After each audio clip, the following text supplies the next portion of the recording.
My name is Nicole Dawsey. I am the Executive Director at NCADA. Since 1965, NCADA has worked tirelessly to rebrand or reframe how our community thinks of addiction and substance use disorders.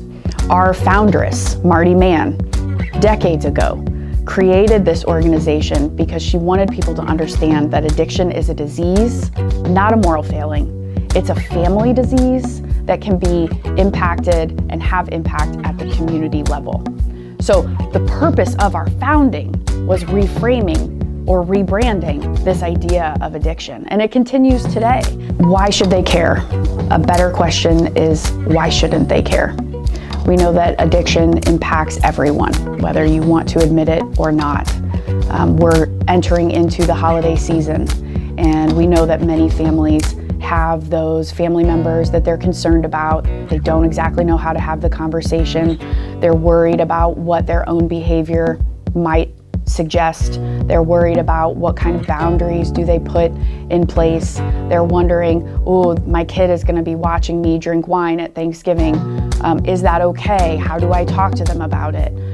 They're maybe sad and grieving the loss of somebody who's not going to be celebrating the holidays with them. Or they're sitting around and during the football game, they happen to be talking about prescription drug misuse. I think the question is, why don't people care? And I think that that is changing more and more as people really look inward and realize the effect that mental health and substance use disorders has on everybody from all walks of life.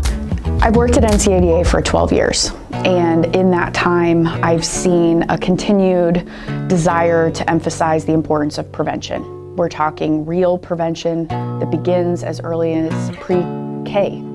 We don't use scare tactics. Instead, we believe and we kind of hang our hat, so to speak, on genuine, authentic connection. It's one of the things I'm most proud of about our staff is that we value people. And so we treat them like people. We are so grateful for the support that we've received over the years from funders, individual donors, our board, friends of the agency, and we could not do what we do without that support.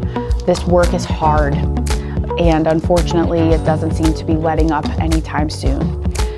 Your support helps give our staff the capacity to broaden our reach within the Eastern region. 64,000 kids served in 2018. That seems like a lot. That's almost 20% of the total number of kids we could serve. There's so much work left to be done, and we need your help to do it. Please help us rebrand how communities think about addiction and help us reframe the fact that addiction is a preventable disease that can be treated and that absolutely can be recovered from.